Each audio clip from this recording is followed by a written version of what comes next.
একদিন বনের মধ্যে একটি সুন্দর দিন ছিল। বাঘ, সিংহ, খরগোশ এবং ইঁদুর একসাথে খেলতে বের হল। বাঘ বলল, চলো আমরা একটি দৌড় প্রতিযোগিতা করি। সিংহ রাজা হিসেবে সম্মতি দিল, হ্যাঁ, দৌড় হবে খুব মজার।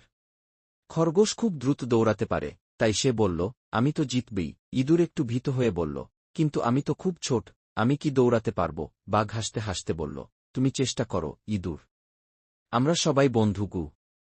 সবাই প্রস্তুত হল। বাঘ, সিংহ, খরগোশ এবং ইঁদুর একসাথে দৌড় শুরু করল। খরগোশ প্রথমে অনেক দূর চলে গেল। সে ভাবল, আমি তো জিতেই যাব, কিন্তু সে একটু বিশ্রাম নিতে থামল। সিংহ এবং বাঘও তার পেছনে আসতে লাগল। এদিকে ইঁদুর ধীরে ধীরে দৌড়াতে লাগল। সে জানত সে খুব ছোট, কিন্তু সে চেষ্টা করতে চাইল। খরগোশ যখন বিশ্রাম নিচ্ছিল, তখন ইঁদুর তার পাশে এসে পৌঁছাল। ইঁদুর বলল, দৌড়াতে থাকো, খরগোশ। আমরা সবাই বন্ধু। শেষে খরগোশ যখন আবার দৌড়াতে শুরু করল, তখন সে দেখল ইঁদুর তার পাশে। কিন্তু ইঁদুরের ধৈর্য এবং চেষ্টা তাকে এগিয়ে নিয়ে গেল। অবশেষে ইঁদুর প্রথম হয়ে দৌড় শেষ করল। সবাই অবাক হয়ে গেল।